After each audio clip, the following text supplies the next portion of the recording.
Hello students, आज हम BSc second year के थर्ड पेपर का फर्स्ट टॉपिक पढ़ेंगे, immunology introduction, definition and history. जैसा कि हम जानते हैं कि आजकल चारों तरफ एक ही बात हो रही है, कोविड-19 या कोरोना वायरस ने वैश्विक महामारी का रूप ले लिया है। पूरे विश्व भर में प्रतिदिन लाखों व्यक्ति की मृत्यु इससे हो रही है और इससे बचाव के लिए सभी डॉक्टर्स एक बात कहते हैं कि हम इस प्रकार की हेल्दी डाइट लें, एक्सरसाइज करें या हर्बल प्रोडक्ट लें जिससे कि कोरोना वायरस से बचा जा सके और हमारी इम्यूनिटी जो है वो स्ट्रॉन्ग हो सके। तो ये बात तो समझ में आ रही है कि इम्यूनिटी या प्रतिरोधक क्षमता हमारे शरीर की वह क्षमता है जो कि कोरोना वायरस व इससे इसी प्रकार अन्य सूक्ष्म जीवों से हमारे शरीर की रक्षा करती है।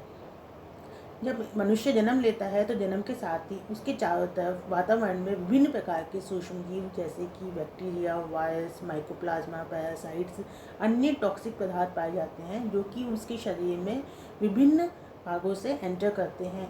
कुछ इनमें से कुछ माइक्रो ऑर्गेनिज्म जो होते हैं वो बेनिफिशियल भी हो सकते हैं, कुछ जो होते हैं वो हार्मफुल होते हैं जो कि हमारे शरीर में विभिन्न प्रकार की एबनॉर्मलिटीज़ पैदा करके डिजीज़ कॉज करते हैं। हमारे शरीर की वह क्षमता जो कि इन सूक्ष्म जीवों को नष्ट कर सके और इन बीमारियों से हमें बचा सके वह कहलाती है इम्यूनिटी।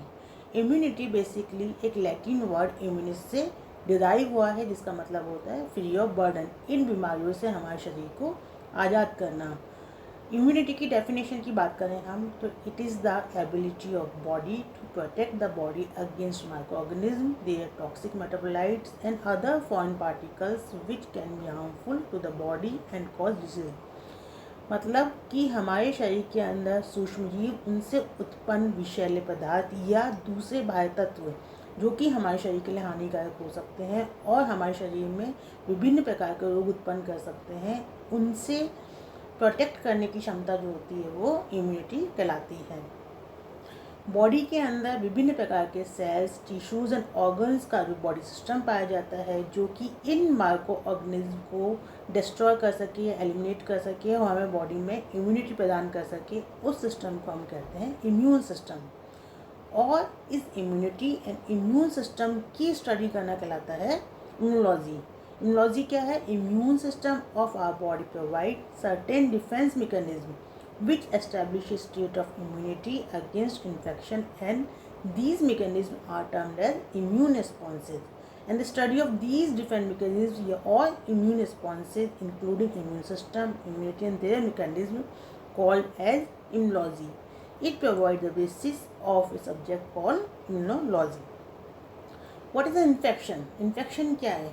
इन सूक्ष्म जीवों का हमारे शरीर में विभिन्न पार्ट जैसे स्किन, ईयर, माउथ, नोज़ या different respiratory part, gastrointestinal part, urinogenital part से एंटर करना, हमारे बॉडी के अंदर सेल्स के अंदर जाना, टिश्यूज़ के अंदर जाना, ऑर्गन्स के अंदर जाना कहलाता है इन्फेक्शन। अब हम बात करेंगे इम्यूनोलॉजी की हिस्ट्री की। सबसे पहले इम्यूनोलॉजी को, इम्यूनिटी को कब रिकॉग्नाइज किया गया जबकि स्मॉल पॉक्स एंड प्लेग जो है वो महामारी के रूप में फैला। उस समय देखा गया कि कुछ ह्यूमन बींग्स जो कि उससे अफेक्ट हुए और रिकवर भी हो गए, मतलब उसमें इन सूक्ष्म जीवों का अटैक हुआ लेकिन वो इस बीमारी से बच गए। इसका मतलब उनके अंदर, शरीर के अंदर ऐसी ताकत पाई जाती थी, ऐसी क्षमता पाई जाती थी जो कि इन सूक्ष्म जीवों को नष्ट कर सकती थी। उस समय सबसे पहले इम्यूनिटी को रिकॉग्नाइज किया गया।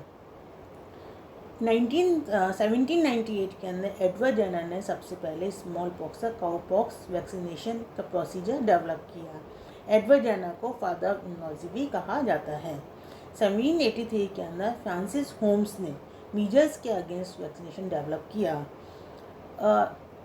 जब माइक्रोस्कोप का इन्वेंशन हुआ उस समय सबसे पहले इम्यूनिटी की फाउंडेशन पड़ी, क्योंकि उस समय माइक्रोस्कोप के अंदर विभिन्न जर्म्स को रिकॉग्नाइज किया जा सकता था। उसी समय लुईस पाश्चर ने अपनी जर्म थ्योरी ऑफ डिजीज़ दिए जिसके अकॉर्डिंग विभिन्न प्रकार के जो जर्म्स होते हैं वो विभिन्न प्रकार के डिजीज़ कॉज करते हैं।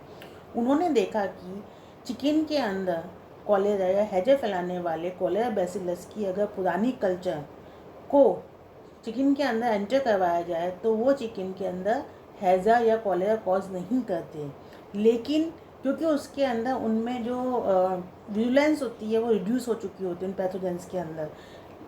ऐसे रिड्यूस विजुलेंस वाले जो पैथोजेंस है उनको अटेन्यूएटेड पैथोजेंस कहा गया।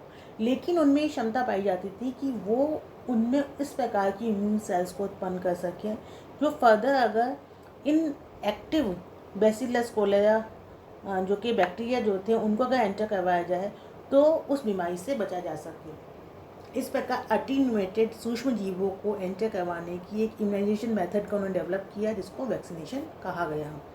1880 में रॉबर्ट कॉच ने सेल मेडिएटेड इम्यूनिटी के फिनोमेना को डिस्क्राइब किया।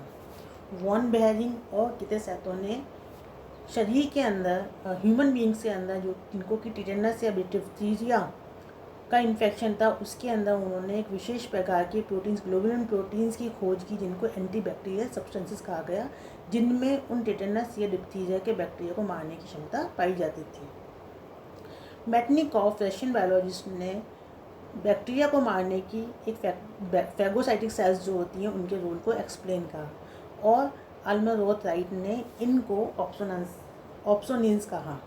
वे सेल्स जो कि बैक्टीरिया को एनगल्फ कर लेती हैं, उनका भक्षण कर लेती हैं, उन सेल्स को ऑप्सोनिन्स कहा गया।